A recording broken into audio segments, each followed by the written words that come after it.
El discurso de ayer de la intendenta Fein fue un discurso claro, me parece que fue un discurso bastante realista, donde se reconocieron dos problemas muy importantes que lo palpa el conjunto de la sociedad y que son los que atravesan a la gestión nacional, la gestión provincial, pero particularmente también a la gestión municipal de la ciudad de Rosario. Por un lado, el problema de la inseguridad, que es un problema que claramente excede la jurisdicción municipal.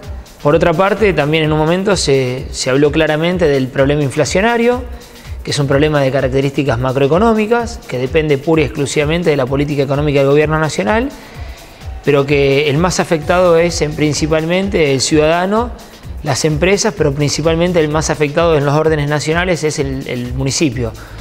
¿Por qué digo esto? Porque hoy en día hay una concentración de ingresos muy importante en el gobierno nacional y esos ingresos se van derramando sobre las provincias y los municipios, en este caso con el gobierno del kirchnerismo en estos últimos 10 años, se va derramando de modo tal que van teniendo consideración especialmente de la camiseta política que tiene cada uno de los intendentes. Entonces terminamos teniendo un desfasaje entre los gastos que empiezan a crecer de manera constante y los recursos que no siempre crecen de manera constante y que no podemos trasladárselo de esta manera al ciudadano. Por lo tanto, se empieza a producir un mecanismo de desfinanciamiento que termina repercutiendo en la cuestión social, que termina repercutiendo en la dificultad de realizar obras públicas y sobre todo termina repercutiendo en la dificultad de poder planificar políticas públicas de mediano y largo plazo. En materia presupuestaria lo que yo veo principalmente es que hay una falta de realismo en el discurso de la gran mayoría de los dirigentes políticos. Hoy en día hay inflación y a la inflación hay que reconocerla como un proceso que existe, que momentáneamente por lo menos llegó para quedarse. No veo que el gobierno nacional esté tomando medidas que tiendan a combatir de fondo la inflación. Las medidas que se están tomando particularmente son medidas que atacan en el corto plazo, como el acuerdo de precios, este programa llamado Precios Cuidados, pero nunca son medidas que ataquen de fondo la inflación ni que la combaten en el mediano y largo plazo. Por lo tanto, esto nos va a generar un aumento de los precios, un aumento de los gastos, de las erogaciones que el Estado efectúa. Ese aumento de las erogaciones que el Estado efectúa tiene dos formas de combatirse: o ajustás los gastos o aumentar los recursos. Ajustar los gastos es un tema muy delicado, es un tema que hay que hablarlo seriamente. Nosotros ya hemos pasado por la experiencia de la década del 90, donde el Estado se desprendía de muchas de sus obligaciones y no queremos volver a eso, pero viendo la dificultad o casi imposibilidad que hay de ajustar el gasto, hay que ser realistas y darnos cuenta que la única alternativa que queda es que los recursos sigan a este crecimiento de los gastos. Y eso implica automáticamente mayor recaudación. Mayor recaudación ya sea por cualquiera de las vías: coparticipación de impuestos nacionales, coparticipación de impuestos provinciales o los pocos tributos municipales que aún quedan vigentes, la TGI y el DREI, por ejemplo. Hay que ser sinceros, hoy hay tributos que quedaron desfasados. La TGI en su momento, antes del proceso inflacionario en 2003, ocupaba casi el 50% de los recursos municipales y hoy en día ha perdido valor. La TGI debe estar en el orden del 15% de los recursos propios del municipio. Cuando nosotros vemos que pasó esto, entendemos por qué el municipio a veces se queda sin recursos para cumplir obligaciones que son cada vez mayor. Por eso, aunque suene políticamente incorrecto, hay que ser sinceros. Si los gastos aumentan en virtud de la inflación, hay dos maneras de cubrir los gastos: o ajustando las erogaciones o aumentando los recursos. El que diga que se puede lograr solucionar esto de manera mágica a través de cualquier otra vía, directamente le está mintiendo a la gente. Veíamos venir una crisis económica, macroeconómica a nivel nacional, que la verdad que creo que debe ser una de las primeras crisis que me toca vivir desde que tengo uso de razón, que es una crisis prácticamente autoprovocada por el gobierno. Digamos, no es una crisis que venga de problemas económicos estructurales. Argentina prácticamente hoy no tiene deuda. Argentina prácticamente cuando empieza este proceso no tenía conflictividad social.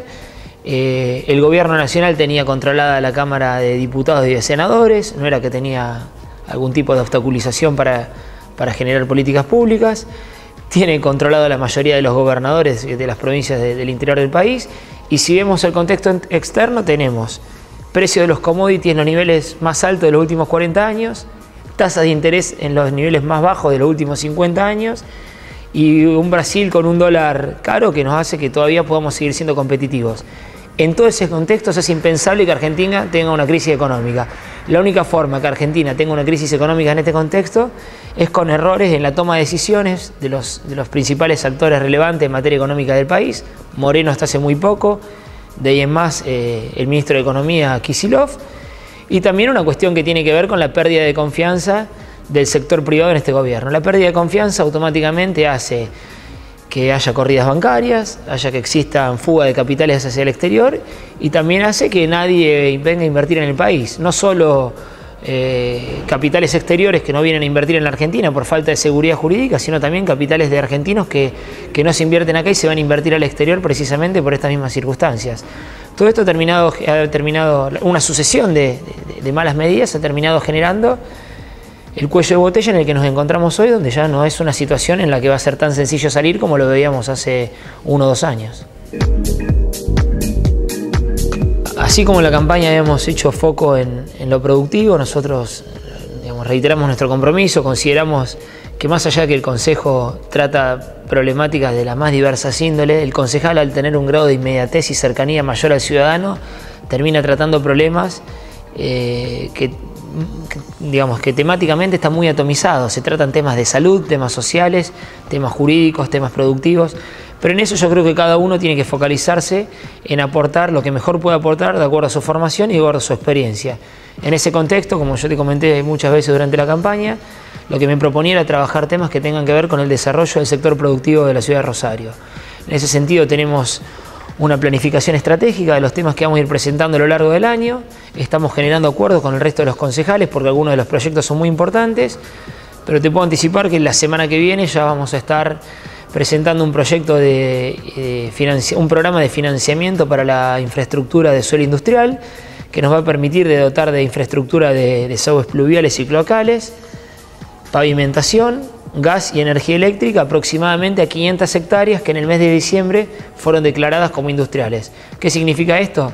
500 hectáreas de la ciudad de Rosario que se destinaban a la soja automáticamente pasan a estar destinadas a industrias. A partir de esto, con este proyecto estamos dando el paso siguiente, que es decir, cómo hacemos para dotar a estas hectáreas de suelo industrial de la infraestructura necesaria para que cualquier ciudadano o cualquier empresario del país o del exterior que quiera instalarse en la ciudad de Rosario tenga cómo hacerlo, o cualquiera de los empresarios industriales de la ciudad de Rosario que tienen que trasladarse del primer y segundo anillo por la reglamentación del nuevo Código Urbano tengan también la posibilidad de hacerlo.